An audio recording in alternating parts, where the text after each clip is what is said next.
Assalamualaikum warahmatullahi wabarakatuh. Perkenalkan, saya Nurul Bahja Hashim. Di sini saya ingin menjelaskan sedikit mengenai tentang K3, Kesehatan Keselamatan Kerja. Selanjutnya, pertama kita masuk kepada pengertian dari K3. Pengertian dari kesehatan keselamatan kerja ialah suatu pemikiran serta upaya untuk menjamin keutuhan dan kesempurnaan jasmani maupun rohani tenaga kerja, khususnya dan manusia pada umumnya, serta hasil karya dan budaya menuju masyarakat yang adil dan makmur. Bidang yang berhubungan dengan keselamatan, kesehatan, dan kesejahteraan manusia yang bekerja pada sebuah institusi ataupun lokasi proyek. Selanjutnya, tujuan kesehatan kerja yaitu sebagai promosi dan pemeliharaan kesehatan fisik, mental, sosial dari pekerja, pencegahan gangguan kesehatan yang disebabkan oleh kondisi kerja, serta perlindungan pekerja dari risiko faktor-faktor yang mengganggu kesehatannya.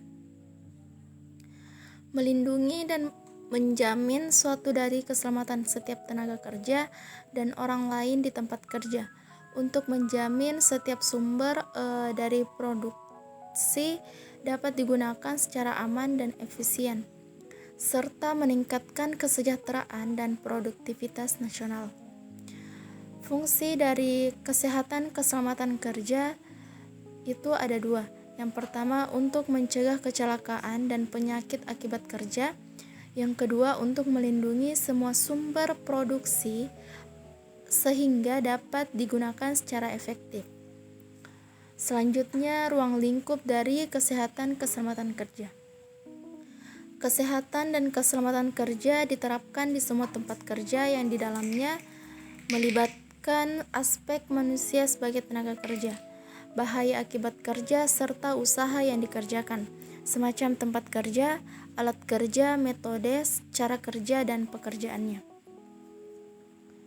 Selanjutnya, terdapat ada 5 masalah ketenaga kerjaan di Indonesia. Pertama, pendidikan. Penyebabnya adalah tidak meratanya kualitas standar pengajar, rendahnya kualitas calon tenaga kerja, karakter kebiasaan calon tenaga kerja yang kurang baik, serta kurangnya lapangan kerja yang sesuai bidang pendidikan.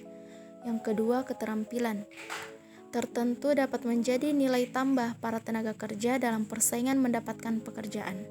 Biasanya faktor ekonomi turut berperan dalam menghambat para tenaga kerja mendapatkan keterampilan tertentu lantaran keterbatasan biaya. Tetapi bukan berarti skill atau keterampilan sulit didapatkan. Yang ketiga, alih daya. Sebelum diberlakukannya Undang-Undang Cipta Kerja, tenaga kerja alih daya kerap mendapatkan upah di bawah standar minimum regional dan tidak mendapatkan fasilitas kesehatan yang memadai. PHK, pemutusan hubungan kerja. Karyawan yang PHK seringkali tidak sesuai nominalnya, lama prosesnya bahkan tidak dibayarkan. Perusahaan tidak bersedia menerima tenaga kerja di perusahaan. Banyak juga perusahaan yang melakukan pemutusan hubungan kerja atau PHK dan membuat pekerja kehilangan pekerjaannya. Dan yang terakhir, persebaran tenaga kerja yang tidak merata. Untuk saat ini, Pulau Jawa lah masih menjadi sasaran bagi warga luar pulau untuk mengadu nasib serta mencari penghasilan ataupun pekerjaan yang lebih baik. Terdapat Undang-Undang Nomor 13 Tahun 2003 Pasal 6 tentang ketenaga kerjaan. Karyawan tersebut harus membayar ganti rugi. Adapun komponen gaji karyawan terdiri dari dua, yaitu gaji pokok dan gaji tunjangan. Undang-Undang Nomor 13 Tahun 2003 tentang ketenaga kerjaan bahwa setiap pekerja atau buruh berhak memperoleh penghasilan yang memenuhi penghidupan yang layak bagi kemanusiaan sebagaimana dimaksud dalam ayat 1. Pemerintah menerapkan kebijakan pengusahaan yang melindungi pekerja atau buruh. Perlindungan terhadap pekerja wanita di malam hari telah diatur dalam Undang-Undang Republik Indonesia Nomor 13 Tahun 2003 tentang Ketenagakerjaan yang tertera dalam Pasal 76,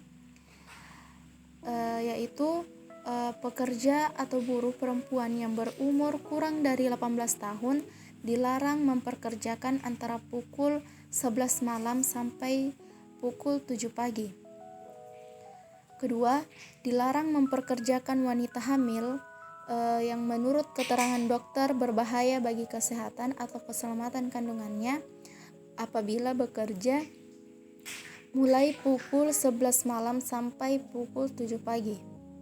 Ketiga, pengusaha memperkerjakan pekerja atau buruh perempuan antara pukul 11 malam sampai pukul 7 pagi wajib menyediakan makanan atau minuman bergizi. Keempat, pengusaha wajib menyediakan angkutan antarjemput bagi pekerja atau buruh perempuan yang berangkat dan pulang kerja antara pukul 11 malam sampai jam 5 sore. Selanjutnya terdapat undang-undang mengenai tentang dilarang memperkerjakan anak-anak di bawah umur. Pada dasarnya, pengusaha dilarang untuk memperkerjakan anak di bawah umur sebagaimana telah diatur dalam Pasal 68 Undang-Undang Nomor 13 Tahun 2003 tentang Ketenagakerjaan. Pertama, kita masuk kepada materi ergonomi. Ergonomi adalah suatu aturan atau norma dari suatu sistem kerja, merupakan ilmu dan penerapannya yang bertujuan untuk menyeimbangkan manusia dan lingkungan serta mencapai produktivitas dan efisiensi maksimum melalui pemanfaatan manusia secara optimal. Ergonomi juga ilmu yang mempelajari tentang aturan kerja yang harus diketahui oleh pekerja agar mendapatkan kenyamanan dalam bekerja serta mengurangi resiko terjadinya cedera dalam bekerja.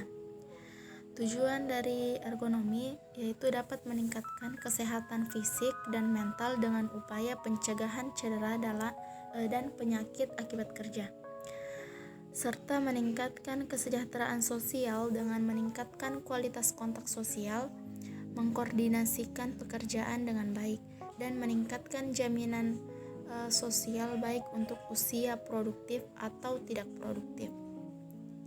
Ruang lingkup dari ergonomi itu ada dua, anatomi dan fisiologi.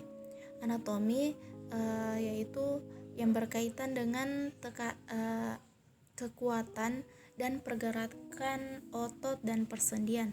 Kalau fisiologi yang berhubungan dengan fungsi fisik dan pekerjaannya seperti oksigen selama suhu tubuh, kerja dan aktivitas otot, bahwa menciptakan tempat kerja di mana karyawan dapat bekerja dengan baik, aman, dan nyaman. Manfaat dari ergonomi dapat meningkatkan tugas-tugas seperti kecepatan, akurasi, dan keselamatan, serta mengurangi energi saat bekerja. Dapat meningkatkan kenyamanan karyawan di tempat kerja, dapat hemat waktu dan uang untuk pendidikan serta pelatihan. Sikap posisi tubuh dalam bekerja itu ada 4, sikap baring, sikap duduk, sikap berdiri, serta sikap berjalan. Selanjutnya kita masuk kepada gizi kerja. Gizi kerja adalah nutrisi atau kalori yang diperlukan oleh tenaga kerja untuk memenuhi kebutuhan energi sesuai dengan jenis pekerjaannya. Gizi kerja sangat diperlukan oleh tenaga kerja untuk melakukan suatu pekerjaan dengan jenis pekerjaannya serta beban kerjanya atau ilmu gizi yang diterapkan kepada masyarakat tenaga kerja, sehingga tercapai tingkat produktivitas dengan efisiensi kerja yang setinggi-tingginya. Tujuan dari gizi kerja merupakan salah satu faktor penentu utama kualitas sumber daya manusia. Gizi buruk tidak hanya meningkatkan angka kesakitan atau angka kematian, tetapi juga menurunkan produktivitas, Status gizi merupakan salah satu unsur dalam menentukan kondisi fisik atau kualitas fisik seseorang, serta kelompok masyarakat tertentu. Pada dasarnya, bekerja adalah aktivitas fisik yang selalu memerlukan energi yang bersumber dari asupan gizi. Tujuan dari gizi kerja itu dapat meningkatkan kesehatan tenaga kerja, meningkatkan produktivitas tenaga kerja, memelihara serta meningkatkan derajat kesehatan masyarakat, pekerja di semua lapangan pekerja ke tingkat yang setinggi-tingginya, baik fisik, mental, maupun kesehatan sosial. Manfaat dari gizi kerja dapat meningkatkan serta mempertahankan kemampuan kerja, dapat meningkatkan derajat kesehatan, serta terciptanya hubungan timbal balik pengusaha dan pekerja maupun antar pekerjaan. Faktor yang mempengaruhi gizi kerja yaitu dapat meliputi ketidaktahuan jenis kelamin, umur, hamil, menyusui, kebiasaan makan yang kurang baik, tingkat kesehatan karena tingginya penyakit, parasit, infeksi oleh bakteri pada alat pencernaan, dapat mengakibatkan terjadinya salah gizi, biasanya dalam bentuk overnutrisi. Faktor tenaga kerja sebagai beban tambahan di tempat kerja yaitu tekanan panas, bahan-bahan kimia, parasit, mikroorganisme, faktor fisiologi, dan kesejahteraan. Manusia memerlukan zat gizi yang bersumber dari makanan. Bahan makan yang diperlukan tubuh mengandung unsur-unsur utama seperti karbohidrat, lemak, protein, vitamin, dan mineral. Fungsi dari zat-zat gizi tersebut sebagai sumber tenaga dan kalori dapat membangun serta menjaga jaringan tubuh. Faktor penentu zat gizi pekerja ditentukan oleh beberapa faktor, yaitu faktor ekonomi. Hidangan yang disajikan bagi anggota keluarga sehari-hari ditentukan oleh faktor ekonomi. Hal ini karena semakin besar tingkat penghasilan seseorang, maka pemenuhan gizinya semakin ideal. Faktor lingkungan kerja yaitu semakin tinggi aktivitas seseorang dalam bekerja, maka kebutuhan gizi tumbuhannya juga semakin tinggi. Gizi kerja yang sehat dan seimbang. Gizi kerja yang sehat seimbang itu semacam mengonsumsi 5 kelompok pangan setiap hari atau setiap kali makan. Kelompok pangan tersebut adalah makanan pokok, lauk pauk, sayur-sayuran, buah-buahan, serta minuman. Maka akan lebih baik pertumbuhan tubuhnya serta gizinya. Selanjutnya itu batasi konsumsi makanan manis, asin, berlemak. Peraturan Menteri Kesehatan bahwa mengonsumsi gula lebih dari 500 gram atau 4 sendok makan, natrium lebih dari 2000 mili 1 sendok teh, serta lemak atau minyak lebih dari 67 gram atau 5 sendok makan per orang dalam per hari. Selanjutnya kita masuk kepada materi epidemiologi K3. Epidemiologi K3 ialah studi tentang efek kesehatan dan paparan faktor risiko di lingkungan kerja, serta selain itu gaya hidup semacam merokok, konsumsi alkohol, kebiasaan diet, kebiasaan olahraga sebagai faktor sekunder, serta juga disesuaikan dengan efek paparan kerja sehingga diklasifikasikan sebagai subkelompok berorientasi paparan atau pengendalian penyakit, gangguan kesehatan akibat faktor pekerjaan dan lingkungan kerja, serta penyakit umumnya.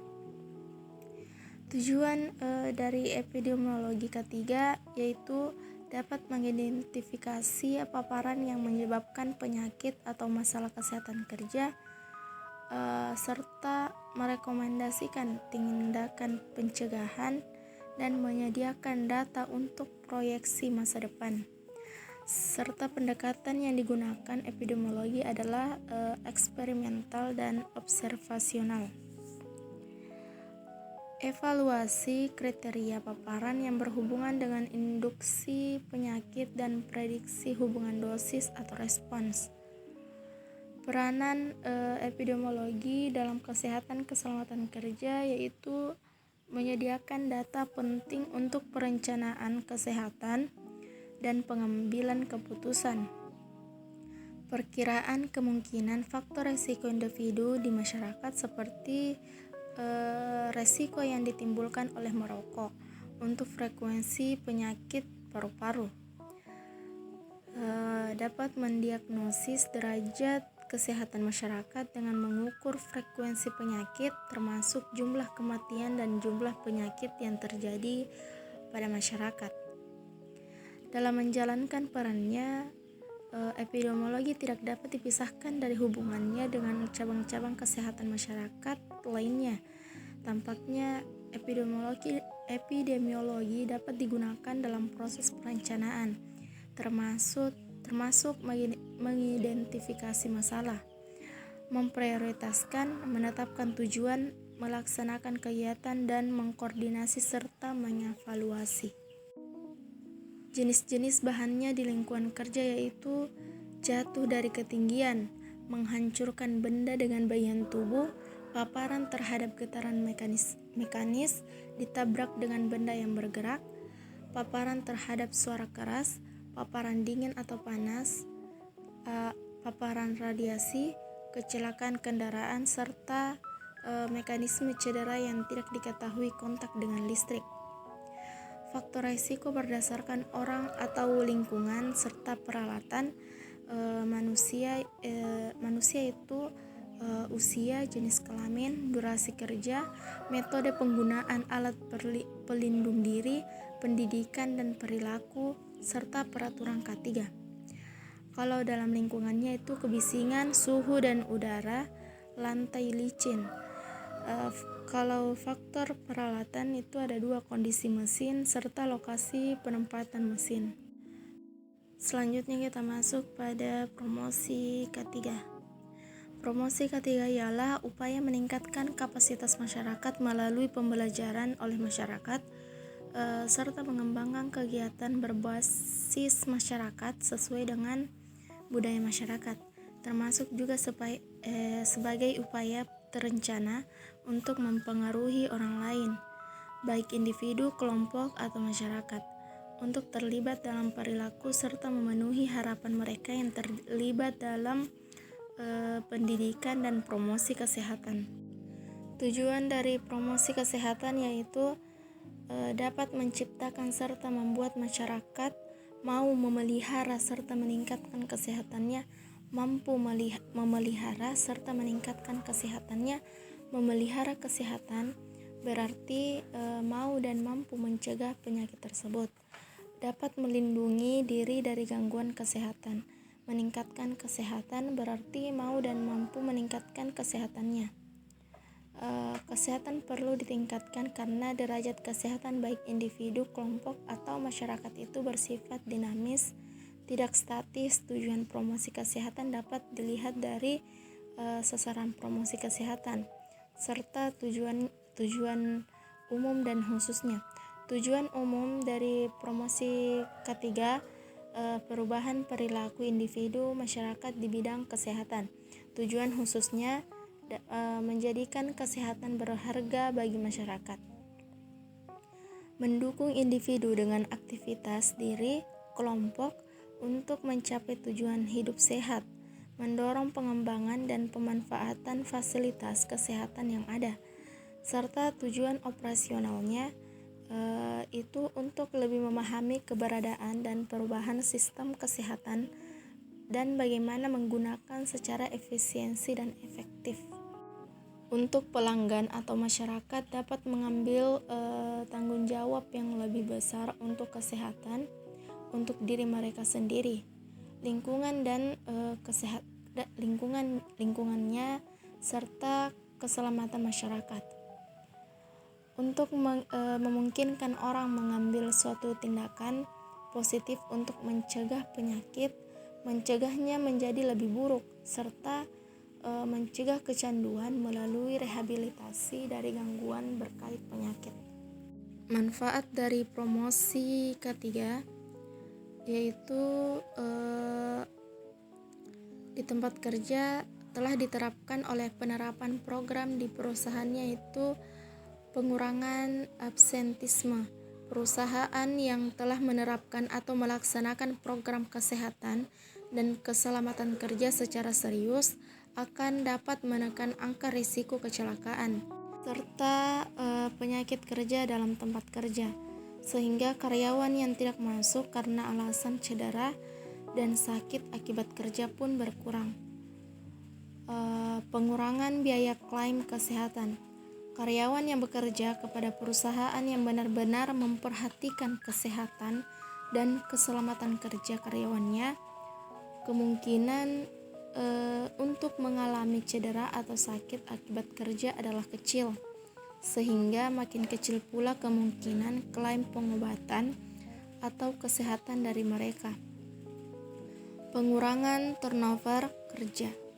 Perusahaan yang menerapkan program ketiga mengirim pesan yang jelas pada pekerja bahwa manajemen menghargai dan memperhatikan kesejahteraan mereka, sehingga menyebabkan para pekerja menjadi merasa lebih bahagia dan tidak ingin keluar dari pekerjaannya.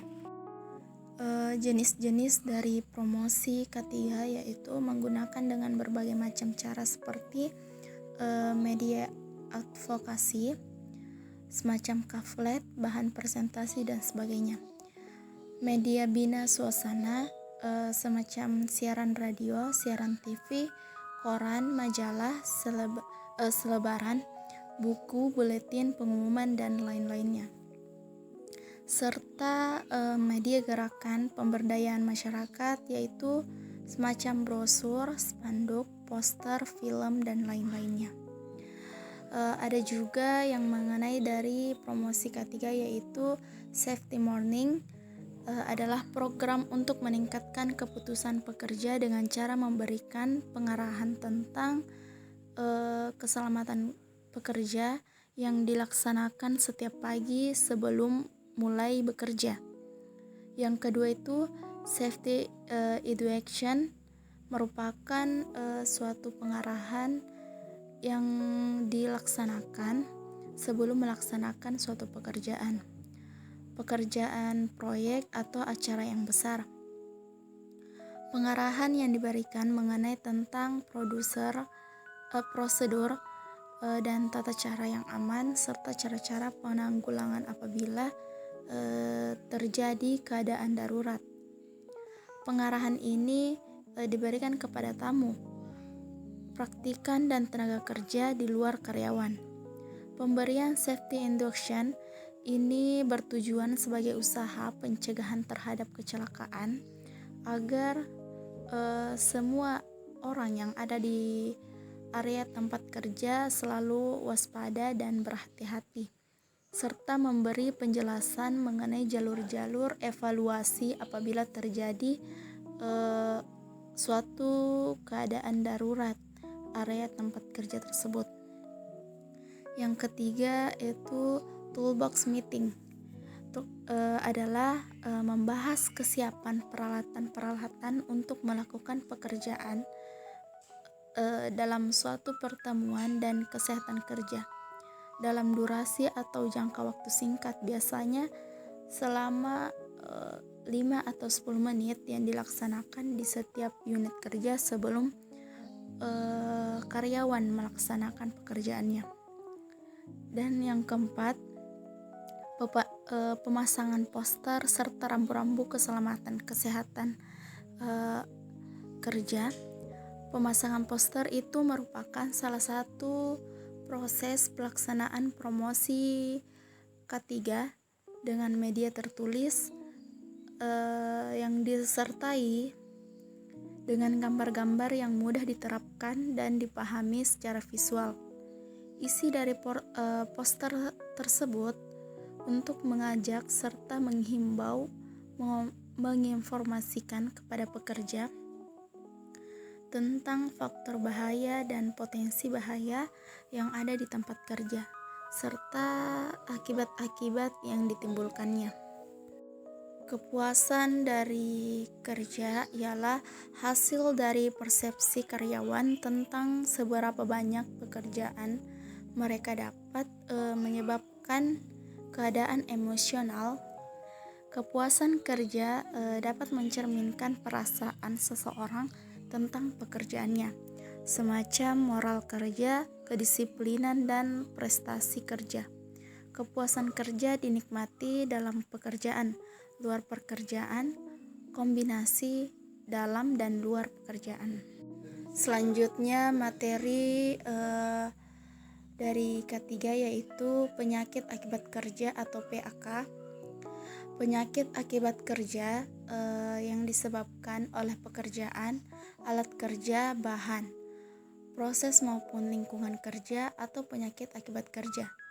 Penyakit akibat kerja merupakan penyakit yang antivisual, termasuk juga sebagai gangguan kesehatan baik jasmani maupun rohani yang ditimbulkan atau dipaparkan karena aktivitas kerja atau kondisi yang berhubungan dengan pekerjaan. Faktor-faktor dari penyakit akibat kerja yaitu sangat dipengaruhi oleh faktor lingkungan kerja seseorang, yaitu tergantung pada sifat faktor tertentu seperti faktor kimia atau senyawa kimia, yaitu terpapar terhadap pekerja dalam hubungan dengan pekerjaannya dan yang dapat menghasilkan efek berbahaya ketika bahan kimia tersebut dalam dosis melebihi kapasitas tubuh pekerja. Jumlah senyawa kimia yang digunakan dalam induksi sekarang ini sangat luas dan mempunyai efek biologis yang ditimbulkannya begitu beragam, yang sudah tentu bahwa prinsip umum dalam penanggulangan bahan kimia di tempat kerja juga menjadi sulit diterapkan. Induksi bahan ini dapat digolongkan sebagai larutan dapat mengakibatkan dermatitis, gas dapat mengakibatkan CO dan H2S, uap dapat mengakibatkan mental foam fever, dermatitis, serta keracunan. Pencegahan dari penyakit akibat kerja dengan menggunakan alat pelindung diri semacam pelindung mata, sarung tangan, celemek, jas laboratorium, menggunakannya itu dengan benar. Faktor-faktor dari penyakit akibat kerja yaitu ada berbagai macam faktor, macam faktor fisik. Faktor fisik ini menyebabkan berbagai penyakit yang bisa timbul jika terpapar pada waktu yang lama, mulai dari menyebabkan ketulian, hiperpireksi atau demam tinggi, serta adanya gangguan terhadap proses metabolisme. Pencegahannya itu pengendalian cahaya di ruang laboratorium dengan pengaturan ventilasi dan penyediaan air minum yang cukup memadai, serta menurunkan getaran dengan bantalan anti vibrasi. Faktor selanjutnya itu faktor biologi, merupakan salah satu faktor dari penyakit akibat kerja. Ini disebabkan oleh alat-alat kerja yang dimana terdapat virus atau bakteri yang melekat dan bias menyebabkan berbagai penyakit. Pencegahan dari faktor biologi yaitu seluruh pekerja harus mendapat pelatihan dasar tentang kebersihan, epidemiologi, dan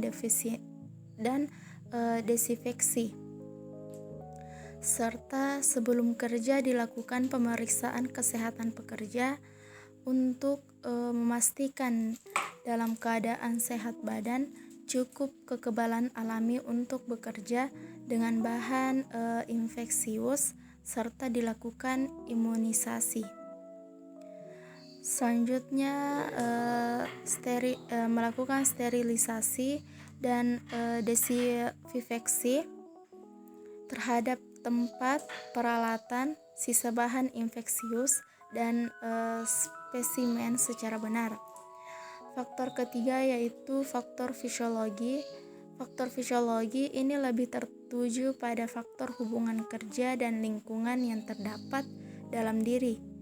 Pada faktor ini, seorang pun dapat mengalami stres akibat tekanan lingkungan kerja ataupun kondisi sekitar tempat kerja. Selanjutnya ada berbagai macam penyakit akibat kerja, yaitu penyakit antrakosis, yaitu penyakit saluran pernafasan yang disebabkan oleh debu batubara. Penyakit ini biasanya dijumpai pada pekerja batubara seperti pengumpa batubara pada tanah besi dan juga pada kapal laut yang bertenaga batubara, serta pekerja boiler pada pusat listrik tenaga uap berbahan bakar batubara. Penyakit selanjutnya itu penyakit saluran pernafasan. Penyakit saluran pernafasan dapat bersifat akut maupun kronis. Kalau akut misalnya asma akibat kerja. Sering diagnosis sebagai akut atau karena virus kronis, yaitu misalnya obstestosis atau gejala edema paru akut. Penyakit ini disebabkan bahan kimia seperti nitrogen oksida. Penyakit selanjutnya itu penyakit kulit. 90% merupakan penyakit kulit yang berhubungan dengan pekerjaan. Penting riwayat pekerja dalam mengidentifikasi iritan yang merupakan bagian penyebab atau membuat peka karena faktor lainnya. Dan penyakit selanjutnya kerusakan pendengaran. Banyak kasus gangguan pendengaran menunjukkan akibat pejaran kebisingan yang lama dari yang bekerja di tempat pabrik. Materi selanjutnya itu psikologi industri. Psikologi industri atau organisasi adalah sebuah cabang ilmu psikologi yang mempelajari perilaku manusia dalam situasi kerja, mengembangkan individu di setiap perusahaan, serta mendalami sistem yang digunakan perusahaan agar dapat menjadi lebih efektif dan efisien, di mana seorang psikolog menggunakan penelitian sebagai landasan dalam pembuatan suatu keputusan. Manfaat dari psikologi industri yaitu membantu organisasi dan perusahaan dalam mencapai tujuan bersama, menjembatani kebutuhan individu dan kebutuhan organisasi, serta meningkatkan kemampuan individu dalam setiap kerja sehingga bukan saja meningkatkan setiap kompetensi individu, tetapi juga mengembangkan kualitas perusahaan, dapat meningkatkan kesejahteraan tenaga kerja dan memperhatikan kepuasan kerja.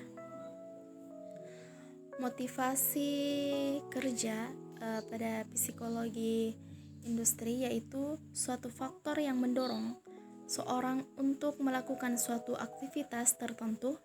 Oleh karena itu, motivasi seringkali diartikan sebagai faktor pendorong perilaku seseorang. Motivasi setiap tenaga kerja perlu diperhatikan oleh setiap organisasi, karena setiap aktivitas tenaga kerja didasari pada motivasi yang tinggi, maka kinerja juga akan menjadi tinggi dan juga begitu sebaliknya. Jenis-jenis motivasi terbagi menjadi dua, yaitu motivasi intrinsik adalah motivasi yang datang dari kemauan diri sendiri untuk melakukan sesuatu tanpa ada imbalan.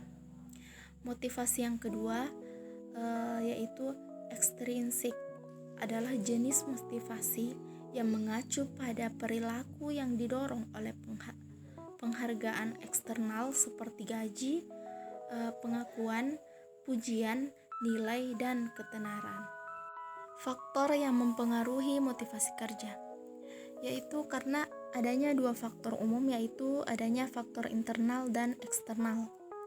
Faktor eksternal dapat berupa lingkungan kerja, pemimpin dan kepemimpinannya, tuntutan perkembangan organisasi atau tugas, dorongan atau bimbingan atasan, dan kompensasi. Faktor internal yang pembawaannya dari individu atau diri kita sendiri, tinggi atau rendahnya tingkat pendidikan, adanya pengalaman dari masa lampau, serta keinginan atau harapan ke masa depan.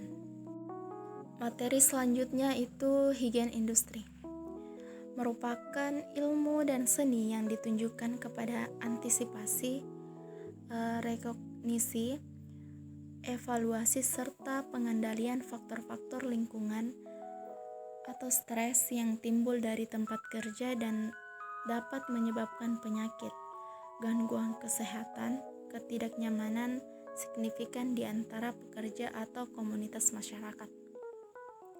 Prinsip dasar dari higien industri itu ada antisipasi, merupakan kegiatan memprediksi potensi bahaya yang ada di tempat kerja, bertujuan untuk mengetahui potensi bahaya dan risiko lebih dini sebelum muncul menjadi bahaya dan risiko yang nyata. Mempersiapkan tindakan yang perlu sebelum suatu proses dijalankan atau suatu area dimasuki. Meminimalisasi kemungkinan risiko yang terjadi pada saat suatu proses dijalankan atau suatu area yang dimasuki. Kunci kegiatan antisipasi adalah informasi. Contoh antisipasi yang digunakan yaitu karakteristik bangunan tempat kerja, mesin yang digunakan, proses kerja, bahan baku, alat yang dipakai, cara kerja yang dilakukan, jumlah karakteristik pekerja, serta diketahui potensi bahaya diketahui potensi bahaya risiko baik untuk kesehatan maupun keselamatan kerja. Tahapan antisipasi yaitu pengumpulan informasi melalui studi literatur, penelitian, survei lapangan, dokumen perusahaan, pengalaman di masa lalu, analisis atau diskusi dengan pihak yang terkait dan berkomitmen, serta penyusunan hasil dari antisipasi. Rekognisi yaitu untuk mengetahui karakteristik, merupakan serangkaian kegiatan untuk mengenali suatu bahaya lebih detail dan lebih komprehensif dengan menggunakan suatu metode dan menghasilkan hasil yang bisa dipertanggungjawabkan. Melakukan pengukuran untuk mendapatkan informasi tentang konsentrasi, dosis, ukuran atau partikel, jenis, kandungan, struktur atau sifat. Tujuan dari rekognisi yaitu mengetahui karakteristik bahaya secara detail, sifat kandungan efektif, serta pola pejanan dan besaran dan lain-lainnya. Mengetahui sumber bahaya dan area yang berisiko, proses kerja yang berisiko, serta mengetahui pekerja berisiko. Dan harus mengetahui secara detail terkait bahaya serta resiko yang ada. Metode rekognisi yaitu dapat menyelidiki laporan kecelakaan, melakukan pemeriksaan fisik tentang kondisi pekerjaan pekerja, melakukan kesempatan kepada pekerja untuk memberitahu manajemen ketika ada bahaya, serta inspeksi harian di tempat kerja, inspeksi manajemen, dan inspeksi P2K3.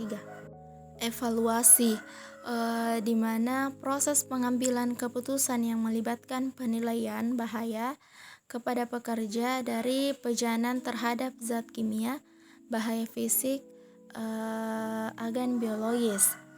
Cara mengevaluasi lingkungan kerja yaitu menggunakan alat detektor sebagai indikator pengambilan sampel sampai analisis laboratorium dengan indera mata, pendengaran, binatang serta binatang percobaan, dan alat deteksi di lapangan yaitu luxmeter, vibratormeter, personal dust sampler, gas detektor. Pengendalian bahaya dalam higien industri memiliki tujuan untuk memastikan bahwa pekerja terpapar stres dari zat kimia berbahaya dengan agen fisika tidak menjadi pekerja dengan penyakit akibat kerja. Jumlah yang diukur adalah konsentrasi, intensitas dari bahaya umum, serta durasi dari pejanan. Prinsip pengendalian yaitu ada 4 prinsip. Pertama, semua bahaya dapat dikendalikan. Kedua, banyak pilihan metode untuk mengendalikan bahaya. Ketiga, metode lebih baik dari yang lain. Dan yang keempat, beberapa situasi lebih dari satu metode pengendalian untuk menjamin hasil optimum. Metode pengendalian dari higien industri itu ada 4. Pertama, rekayasa teknik, yaitu pengendalian bahaya melakukan modifikasi pada faktor lingkungan kerja selain pekerja. Kedua, eliminasi atau substitusi. Ketiga, yaitu pengendalian administratif, yaitu pengendalian bahaya pada interaksi pekerja dengan lingkungan kerja. Dan yang terakhir, alat pelindung diri, yaitu memberikan alat pelindung diri yang digunakan oleh pekerja pada saat bekerja. Selanjutnya, materi toksikologi industri. Toksikologi industri yaitu ilmu yang mempelajari tentang gejala, mekanisme, penanganan serta pendeteksian bahaya racun, khususnya yang berhubungan dengan manusia. Toksikologi industri artinya cabang ilmu pada bidang keselamatan dan kesehatan kerja yang menelaah pengaruh bahaya zat kimia di sistem hayati, membahas wacana berbagai bahan racun yang dipergunakan, diolah, atau didapatkan oleh industri. Toksikologi industri dapat membantu kita dalam beberapa hal, yaitu diagnosis serta pengobatan kecanduan, pengembangan obat, baik efek maupun efek sampingnya, perlindungan konsumen, perlindungan kerja dan kesehatan, perlindungan keputusan produksi. Klasifikasi bahan kimia, ada berbagai macam bahan yang sangat berbahaya seperti bahan kimia beracun atau toksik yang dapat menyebabkan bahaya terhadap kesehatan manusia atau menyebabkan kematian apabila terserap ke dalam tubuh karena tertelan lewat pernapasan atau kontak lewat kulit. Contohnya triklorida, merkuri klorida, dan kalium sianida. Bahan kimia mudah terbakar. Bahan kimia yang mudah bereaksi dengan oksigen dan dapat menimbulkan kebakaran sehingga dapat juga menimbulkan ledakan. Contohnya alki fosfor, fosfor putih, hidrida, asetilen alkohol. Ketiga itu gas bertekanan adalah gas yang disimpan di bawah tekanan, baik gas yang ditekan maupun gas cair atau gas yang dilarutkan dalam pelarut di bawah tekanan. Contohnya gas yang terdapat di jalur perpipaan. Keempat itu bahan kimia iritasi. Untuk bahan padatan cairan jika kontak secara langsung atau terus-menerus dengan kulit atau selaput lendir dapat disebabkan iritasi, contohnya amonia, kalsium klorida, asam, dan basa encer. Cara masuk bahan kimia di tubuh yaitu jalur masuk toksikan bervariasi, yaitu dapat melalui inhalasi, kontak kulit dan mata, ingesti, serta injeksi. Namun pada tempat kerja, jalur pejanan toksikan terutama terjadi melalui inhalasi dan kontak kulit.